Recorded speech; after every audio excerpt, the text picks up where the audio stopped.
place that we gave a case study to how a restaurant that we gave a case study to how everything was seamless on the opening night. Everything was good. For this, we gave a case study about a business where everything was seamless, everything was good. But guess what? One thing was missing. Guess what it was? Something very little. I don't know. Toothpick. Oh my God.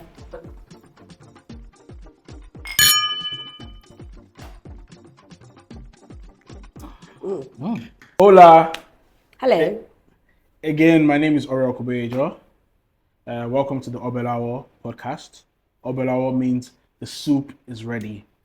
To my right is my co-host. Dara Ladeja, your hospitality girly, as usual. Okay.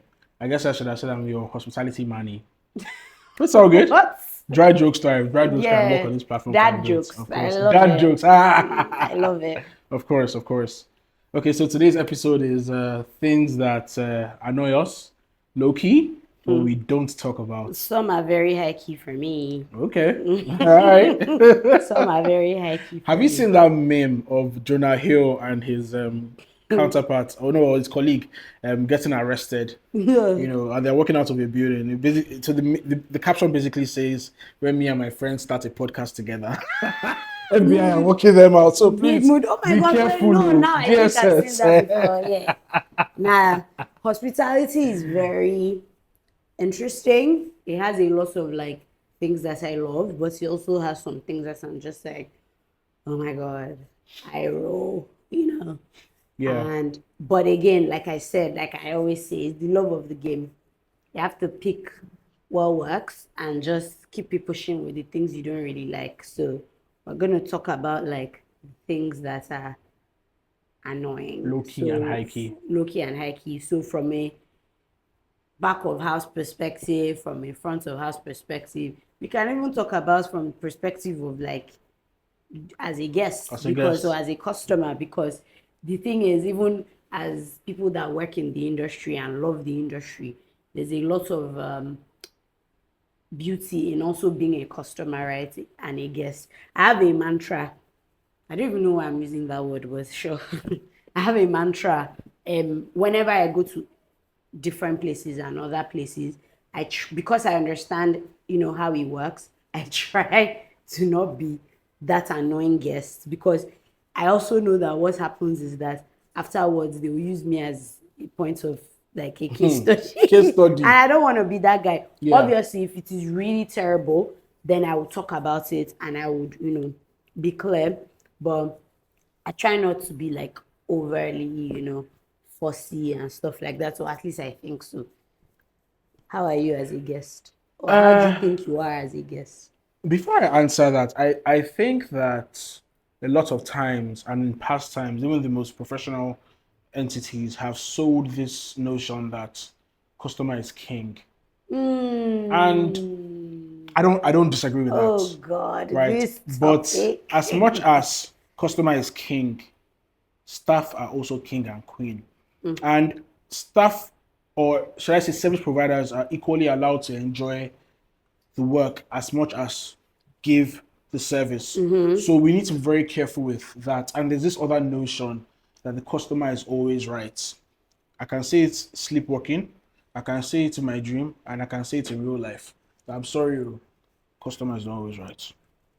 However, the customer is the customer. The customer is that's why you're there. That's why you're there. That's why you're there. In the Unreasonable Hospitality book, the author talks about how this perception of the customer is always right, and he has his own take on how he always used to motivate his team and what he'll tell his team, and I love it so much, which is your perception, my reality. So sometimes the customer is always right, but sometimes it's also just in their mind. However, for the love of the game, and by the love of the game, and for the game, you must still make sure that customer lives very happy. I agree. But this does not take away the fact that some things are still very annoying. Oh, 100%. Let's get into it. Ladies first. For me, some of the very annoying things. And I'll talk about it from a back of house perspective because this is what people don't see. Is usually like when there's a break in the supply chain. So normally I order 20 grams of prawns, large, what do they call them? King size prawns. King size.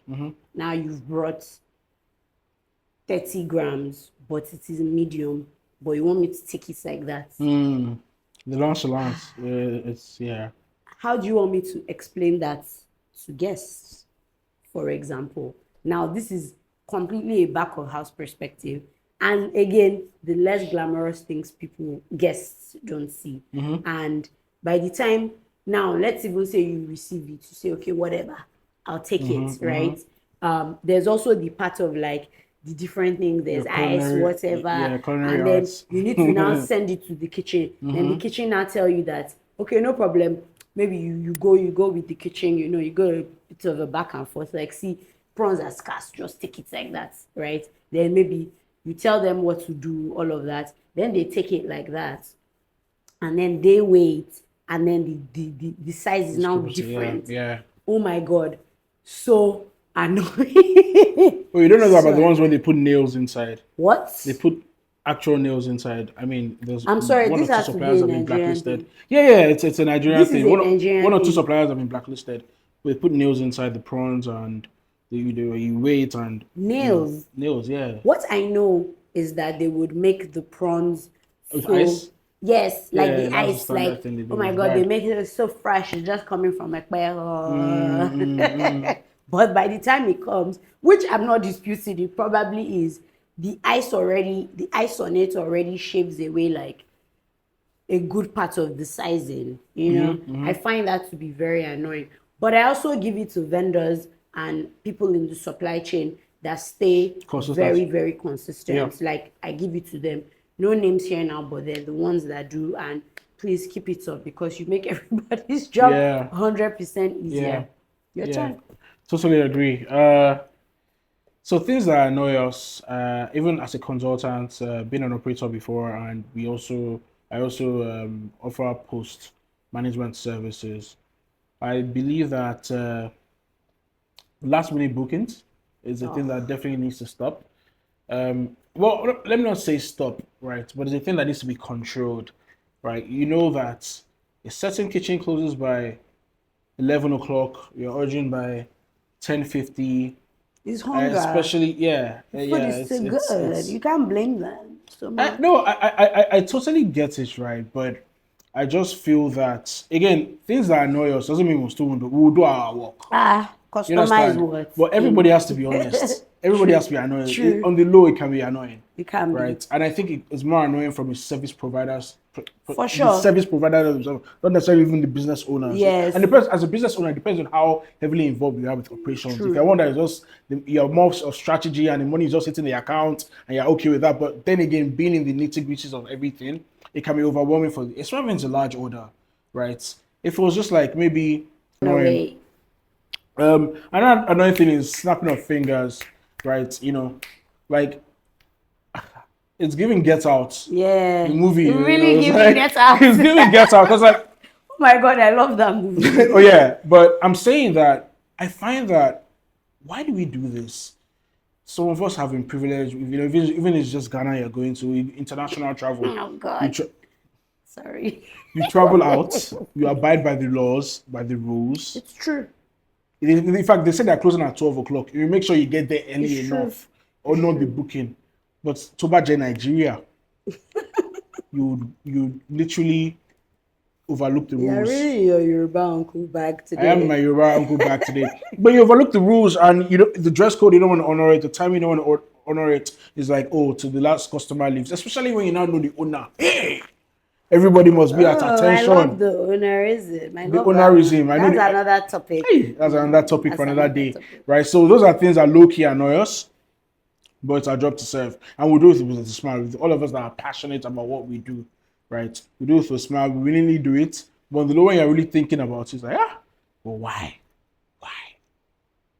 What do you think about, like, and I'm pretty sure this happens like even abroad, where they make, I know that it happens, where there's like serious concession given to like VIPs as they will be considered, so like celebrities. So say for example, I have Rihanna coming, and Rihanna is gonna see me saying, "Oh, I'm not gonna get there until like I don't know midnight," but you actually close at 10 p.m. How do you manage this? Because you know that it's good for your social presence. It's you're not hosting them; they're paying. There's a So, difference. so let me put it this way: if you know that you're going to open a restaurant that is going to attract that kind of buzz, please have a back room or have something that accommodates that. Fair. Because to the other scene of other guests that see such a move, not only is it favoritism, it's profiling, right? And honestly, I might not come back to your restaurant again, and you might lose quite a number of your clientele just from So something like they're that. not necessarily clearing out the space for them. They'll be there. Maybe they'll be in one little corner, but they will open till like much more later, past their So it's two closing things. hours. If it's not a one-off and it's something that wants to be happening every now and then, you might want to look into maybe tweaking your operations to accommodate that. Just That for and the that day. that would Just require for the day, right? that would require either paying overtime or tipping the staff to stay longer. Who doesn't want to earn more? I'll do Exactly. it now. Even if I was a floor guy, I would be glad Yeah. to serve. Because now Right? it's like, oh yeah, I served Rihanna Exactly. I put and out her my team. CV. If I Yeah. if I go for an interview, the first thing they ask me, I say, Had the yeah, I had the opportunity, opportunity to the serve great Rihanna. I will show opportunity. pictures. It's not Yeah. AI. Ah, It's not AI. yeah. I feel like for me, another thing that is really annoying, and this might also sound, I don't know, controversial or not, is the random visits from the Oh regulators, my goodness. right? Now, I understand that you're doing what you're meant to do, but those visits sometimes can just really, really throw the team off. And then the way, or just throw things off. And sometimes the way they come as well, like it might not even be the scheduled time because there's the ones that have the Some of scheduled them are not time. even vetted. I hope you know. Really? It's double agencies. Okay, tell me later which ones. Yeah, Don't yeah. mention No, any I names on wouldn't mention camera. any, but there's a couple that are Any not names. vetted. Yeah. Yeah, but I find that to be I know it's needed. I know it's the right thing, but it's also annoying because it's like, oh, I planned to, for example, have this done today, but now you're Yeah. here. Yeah. And Yeah. now you want me to open up the kitchen for you, but like I'm receiving items at the same time, you know. Yeah. So that's what the RCBC is actually solving, right? Okay. We've forged relationships with the direct people. Like there's no Oh, middleman okay. anymore, right? Whether it's Lasepa, whether it's Loma, like we have direct relationships with the GMs The and regulators. the regulators, right? And they're able to tell us, oh, that person isn't from us. If you pay on your own, right? By the way, the RCBC is the Restaurant, Cafe, Bar, and Club Association. Has some of the biggest and the even SMEs in association. In our association, F&B and hotels, and I serve as an executive director of HR membership and training, Okay, get right? it. Yeah, so that's what we're doing. We're helping curb that, and we're having the right legal team in place, That's and really we're curbing cool. that. So restaurant owners, if you're part of the association, which I urge you, if you are in the, I think you guys are. If you're an F&B hotel space, you should definitely join the association, and you can have one voice, one Yeah. team, one voice, more I or less. think that this is going off of something we've spoken about before, which is about like regulation and standardization and just all of that. I think that the RCBC is in the right direction of just like bringing everyone together and Yeah, creating that like standard and that like backbone, because yeah, that is something that the industry does not have. And I yeah, guess RCBC over the last few years is trying really hard to. I've attended one of the meetings, one of the events, and it was really, really good. It was good to hear like just people that obviously care yeah. because clearly, again, a lot of odds are stacked against the industry. It's an industry of Misconception. want, not need. Yeah. right? Yeah. So it's my extra, disposable income that I'm using. I don't necessarily need it. I don't need to. I need power, right? So I'm gonna patronize EKDC. I need petrol for my generator, so I'm gonna go to the petrol station. But I don't necessarily need salmon, a charred salmon with roast potatoes And mushroom sauce. and mushroom sauce in a cozy setting. I don't need it, but I want it, right? So I really love the work that the RCBC is doing, and big ups, Thank you. guys. Shout out to everyone from Yeah. the association members to the board to the executive committee. Speaking of salmon,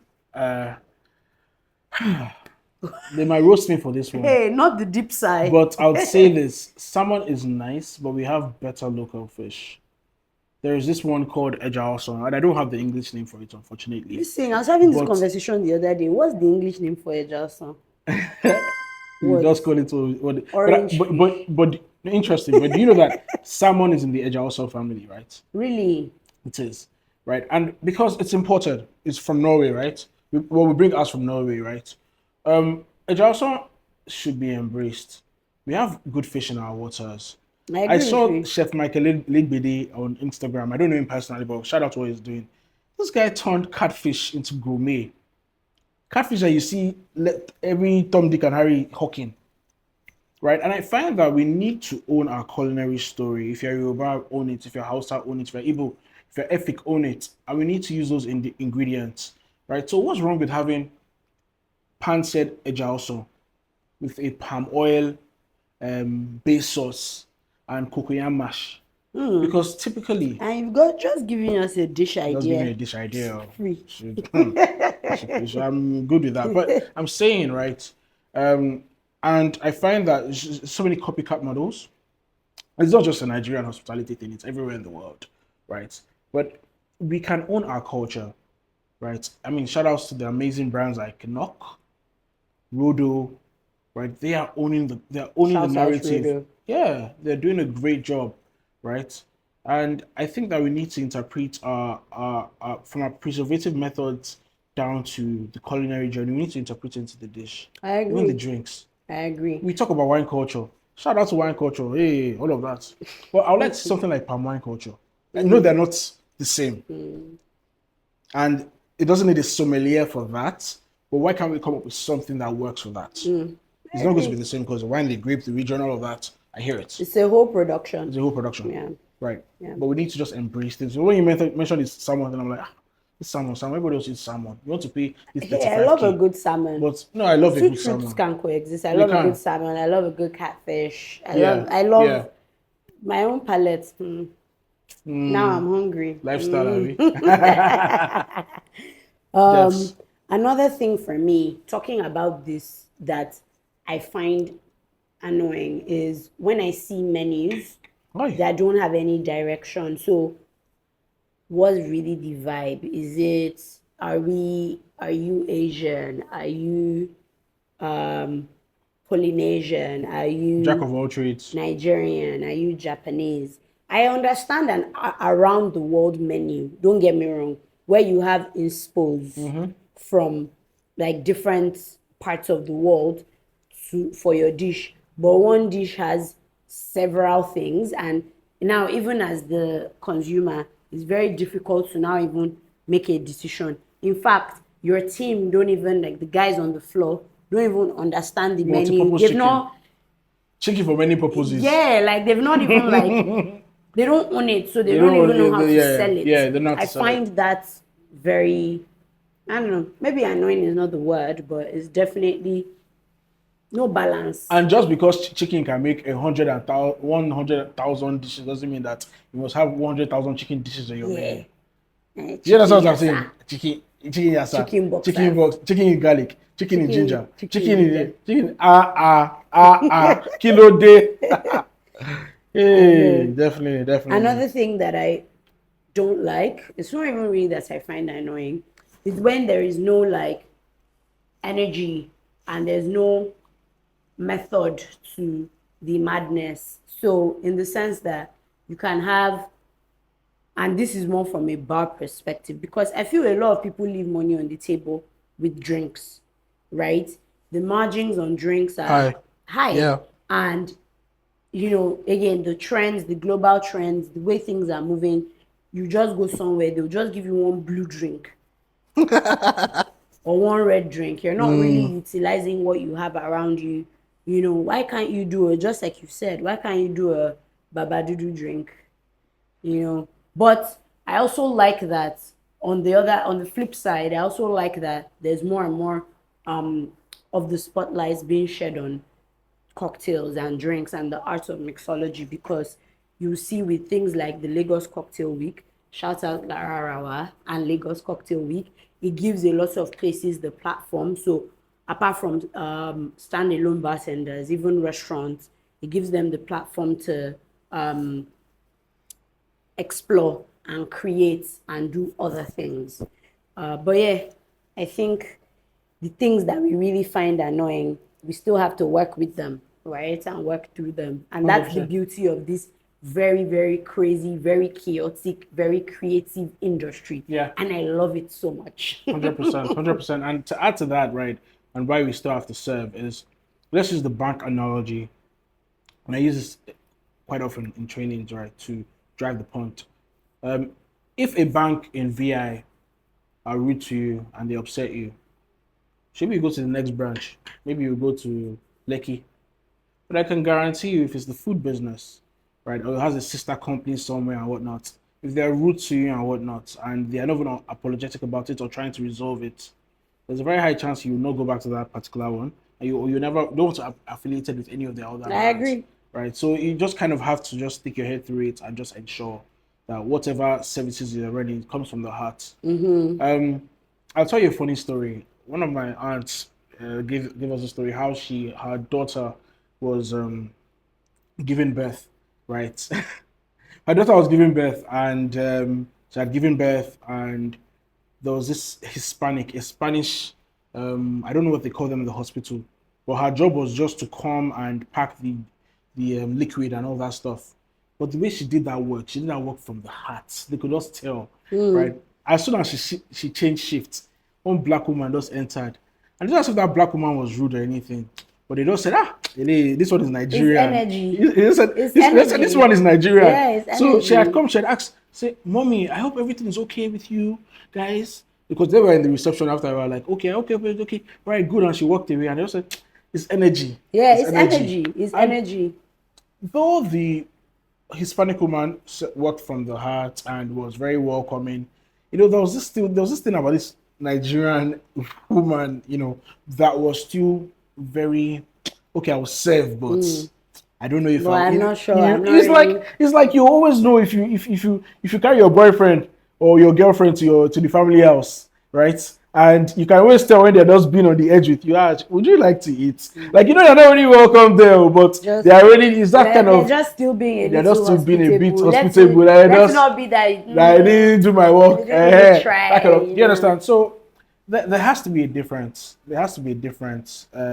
Everyone would always remember how they felt when you Yes. served them, Yes. when you took their order. They might not Yes. remember how you spoke to them. Yes. Those who remember them, they are malice keepers. But at the end of the day, it's their right to remember, right? But at the same time, we need to ensure that there's a very thin line between. Ensure not even a thin line. We need to ensure that we're giving quality service. I think that.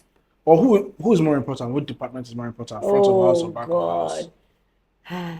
As someone that loves the entirety, it's very difficult to answer this. Everybody plays a role. There's no one that's more important. You cannot serve whatever the food, the culinary department makes. Nobody, if the front of house is not there, it can't be served, or it cannot be served with a certain flair anyway. Because if I'm the one that's like, do you know those like New York? Okay, no, let me not use that as an example. When you go to the amala place, anywhere where they make amala like proper, it's the ladies that are making the amala that's also serving you. You know how they say that the more rude the lady is the Sister the sweeter. It doesn't always apply, Doesn't right? apply. So the point is, and some places That's have the culture there. Yeah, but some places have clocked this. So the person making the amala. So if you go to Olaya, for example, it's there. The food is already there. The people that are serving you are not the people that have made it. And I guess they figured that out, because I can bet that's not how Olaya started, right? So at the end of the day, it's in both parties are important, both departments are important, both places, and everybody plays a domino effect. So everybody in the restaurant or in the hotel or in the club or whatever play a very, very big role to make sure that the guest is happy, and everybody is important. That's what I think. I don't think one plays a bigger role than the other, but maybe in certain styles or concepts, it might differ. But I think everybody is important. Case by case basis, for sure. Right. I agree with everybody being important, but I think the reason why I have a heart for the kitchen in particular, being the engine room of the business, is because those guys are overlooked. A lot of back of house. Okay, so when it comes to back of house administrative, it's a wide range. So say the accountants, the guys that work Mondays to Fridays, depending on what they're doing. If it's a club, so that some of them even work are flexible on weekends. Whereas kitchen guys are required to work every day. If your place is opened 7 days a week or 6 days a week, right? Also, they're not tipped, right? And I did mention it's not a standard practice that they are not paid a service charge, but there's a few places that don't. Right. To the kitchen, to the kitchen, right? And also don't even give that the full service charge to everyone. They kind of split it within the business and the staff. But I think the kitchen is as much as everyone is important. The food always tells the story. Of course it does, but I feel like different parts tell the bigger story. So 100%. But it starts with the food. It does start with the food. I can decide now that I'm gonna order food, right? And then I order and I eat it here. That's one experience. And then I get a completely different experience when I go from the way I'm greeted at the gate to the way I'm greeted at the reception. In fact, let me backtrack. From the way I'm even treated when I'm making that reservation, all the way down, like the entire sequence, that's a completely different experience. So I feel like everybody plays such an important role. I agree with that. Every department is so important, from procurement to security to store, to housekeepers, to the team at the front of house. That's the bookings team or the front of house team themselves, to the people serving you, to the people at the till, to the cashiers, the bartenders, the bar guys. I think you're giving somebody free gems right now that wants to open a restaurant. ChatGPT cannot give you this information. That's you true. miss one thing. Call Ore. I'll tell you what. Do call me. I'll tell you what though. There was a place that we gave a case study to how a restaurant that we gave a case study to how everything was seamless on the opening night. Everything was good. For this, we gave a case study about a business where everything was seamless, everything was good. But guess what? One thing was missing. Guess what it was? Something very little. I don't know. Toothpick. Oh my God. So all the guests there just clanking their teeth. Do you know that?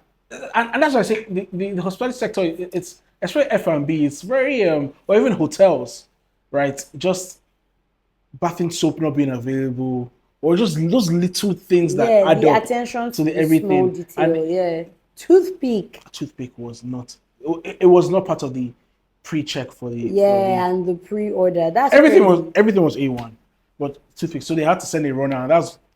By the way, runners are overlooked. I agree. That's another topic for another day. I don't believe that waiters should be paid over runners or runners should be paid under. I don't believe in that. I think subjective. So subjective. I think that runners should be paid just as well, or even more. Runners are, the beautiful thing about being a runner is, as a runner, you can also work as a waiter. I hope you know that. No. As a waiter, you might not necessarily know that because you might not understand that hierarchy. The runner is all about servitude. Yes, we're all about servitude, but the runner is, you can be a kitchen runner, you can be a bar runner, you can be a kitchen runner, you can be a runner for for getting things from the stores, whatever it is, right?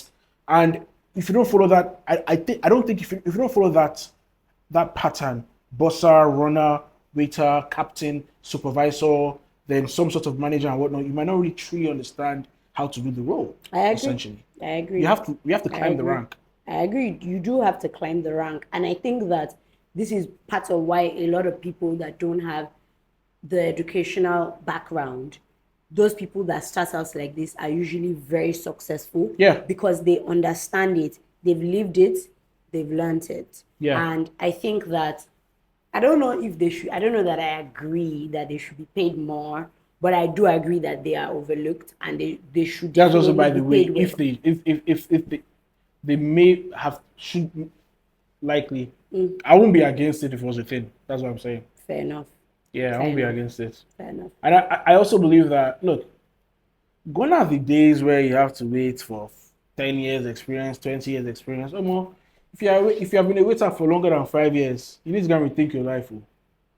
Time to, I'm going to do something else. I'm going to query you. Yeah, what are you doing at your place of up. employment that they didn't promote you? Maybe you're not a team leader. Maybe you're not a good communicator. 5 years as a waiter.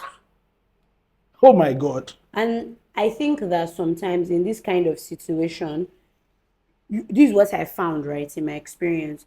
Those guys are usually not team players, but they're really good guests. Yeah. Like their interpersonal skills with their team might be really bad. Yeah. But they're so good with the guests that their manager cannot even you can't think take about them letting them go because they're so good with the guests. And especially when you've built a brand that you now have like regulars, you have patrons, like the people that come all the time. They also are very familiar and they're so attached to those people, but they just have stinking attitude. Stinking attitude. Yeah, no. Oh my God, that's another thing that's annoying me. Poor attitude. Yeah. Both towards the job and towards others. Like just. Yeah, we talk about internal and external customers. Yeah, it's a real thing. Yeah. Yeah, it really is a real thing. Yeah. It really is a real thing. Definitely. I think we've come to a good point today. We have definitely come to a good point. Point today. Okay. Yeah. See you same time, same place next week or whenever.